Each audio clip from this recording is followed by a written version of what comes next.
नमस्कार, मैं आपका साथी पत्रकार भैरू सिंह राजपूत। आप देख रहे हो नको राजस्थान। जो सुखदेव सिंह की हत्या हुई थी, उस हत्या के अंदर बहुत बड़ा ट्विस्ट है, इस गेम के अंदर आ चुका है।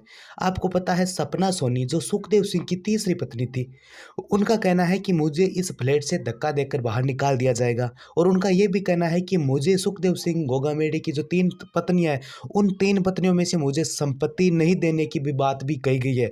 ये चीज़ है वो काफ़ी वायरल हो रही है। तो इस चीज़ को लेकर देवा गुजर है जो सन्यासी, उन्होंने क्या कुछ कहा है वो भी अपन बात करेंगे। और जीवन सिंह जी के बारे में इन्होंने क्या कुछ कहा है वो भी आप एक बार ज़रूर सुन लीजिएगा। उनके बाद इस वीडियो पर चर्चा करते हैं।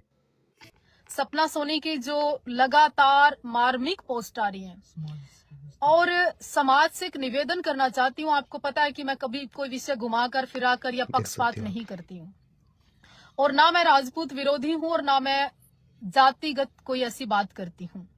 देखिए, जहां तक मेरी नॉलेज है, जहां तक मुझे पता है, जिस तरह से सुखदेव सिंह गोगामाड़ी की हत्या के बाद कंटिन्यू सपना सोनी की पोस्टें आ रही है और दर्द भरी पोस्टें आ रही है। देखिए, ये तो सत्य है कि सपना सोनी सुखदेव के घर में रहती थी, और ये भी सत्य है कि पिछले 11 साल से सुखदेव सिंह गोगामाड़ी के परिवार के साथ रहती थी, और ये भी सत्य है कि शीला शेखावत या आम सबको पता था कि सोनी उसके घर में रहती है।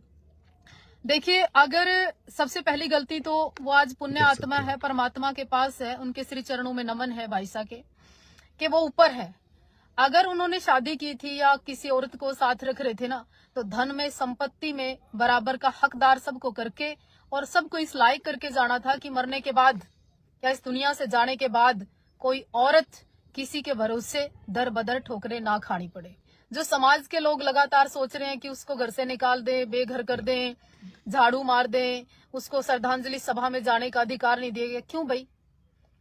चलो मान लो वो सुखदेव के घर पर काम करती थी, ये मान लो तुम, तो क्या फिर सुखदेव सिंह को श्रद्धांजलि देने का अधिकार नहीं था उसको? चलो मान लिया कि वो सुखदेव की दूसरी पत्नी नहीं थी, तो कटार साहब को ये लिख के देने की कहां जरूरत पड़ गई थी कि वो भादरा या गुगामाड़ी नहीं आ सकती? जब हजारों औरतें आ रही थी, हजारों समर्थक उसके आ रहे थे, या हजारों लोग आ रहे थे, अगर वो 2 फूल वो भी चढ़ा देती तो क्या क्या बिगड़ जाता, क्या गलत हो जाता? एक औरत को तुम बेघर करोगे ना, तो देखिए, ये शराप, ये दर्द, ये तकलीफ आज जो उनके परिवार के साथ हो रहा है, जो आज किसी पाप का ही मैं तो कहूंगी, या जो भी हुआ वो आज सब लोग भुगत रहे हैं, तो कल किसी की आप आत्मा दुखा के या किसी औरत के साथ गलत करके, तो तुम्हें क्या लगता है कि सुकून मिलेगा, चैन मिलेगा, आराम मिलेगा? ना तो मैं सपना सोनी से कभी मिली, ना सपना सोनी से मेरी कभी बात हुई, ना सपना सोनी से मुझे कोई लेना देना। पर मैं सारे समाज से ये कहना चाहती हूँ कि तुम इसमें जातिवाद क्यों कर रहे हो? अगर वो राजपूत होती तो तुम उसको जमीन दिलवाते, पैसे दिलवाते, संपत्ति दिलवाते, हक दिलवाते, मकान दिलवाते। वो राजपूत नहीं है, क्या केवल उसका यही दोष है कि किसी औरत को बेघर करना या किसी औरत को उसकी पत्नी होने के अब सबूत मांगना, या वो राजपूत जाति की नहीं है, ये उसका ना तो दोष है और ना उसके बस की बात है। ये 11 साल के अंदर शीला शेखावत को भी देखना चाहिए था कि मेरा पति कहाँ रहता है, मेरे पति के साथ कौन औरत रहती है।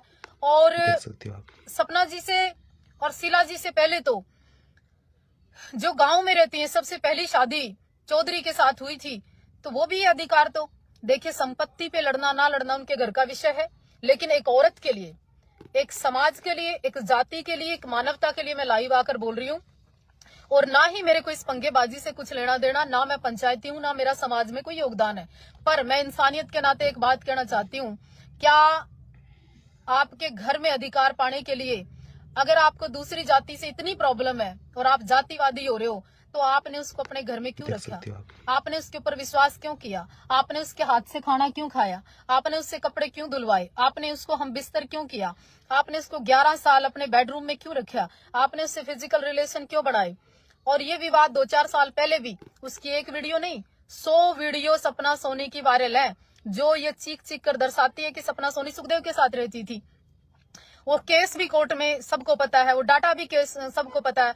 अब कटार साहब कहते हैं अभी बर्तन मांजने वाली, कपड़े धोने वाली, खाना बनाने वाली, तो कटार साहब देख सकते हो आप जयपुर कोठी में रहते थे और कई लोगों के ऊपर 376 जैसे एलिगेशन भी लगे थे, तो वो डाटा कहाँ कहाँ से रिमूव करोगे आप? चलो कागजात गुम कर दो, मैं नहीं कहती उसको सुखदेव सिंह नहीं रहे अधिकार दो, मैं नहीं कहती कि प्रॉपर्टी दो, मैं नहीं कहती कुछ और दो, पर क्षत्रिय धर्म, एक राजपूत, एक मर्यादा ये जरूर कहती है कि घर में बैठ के पंचायत करके समझौता करके उस औरत को उसका जितना जैसे बनता है ना इंसानियत के तौर पर उसको दर बदर भटकने के लिए मजबूर मत करो।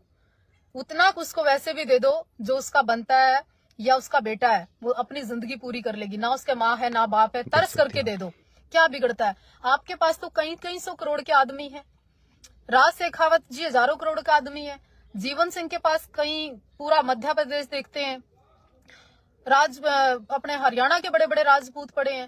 अगर एक मकान या खाना खर्चा या सिस्टम देकर उस औरत को बिठा दोगे चुपचाप, तो तुम्हारा क्या बिगड़ जाएगा? ये तो है समझदारी। अगर आप उसको घर से निकालोगे, कब्जा लोगे, जबरदस्ती करोगे, कोई नहीं है ये सुखदेव की, इससे सुखदेव सिंह की आत्मा को दुख होगा, तकलीफ होगी, और सुखदेव सिंह आप लोगों को कभी माफ नहीं कर। तो देखा आपने वीडियो, यानी देवा गुज्जर सपना के बारे में क्या कुछ बोल रही हैं।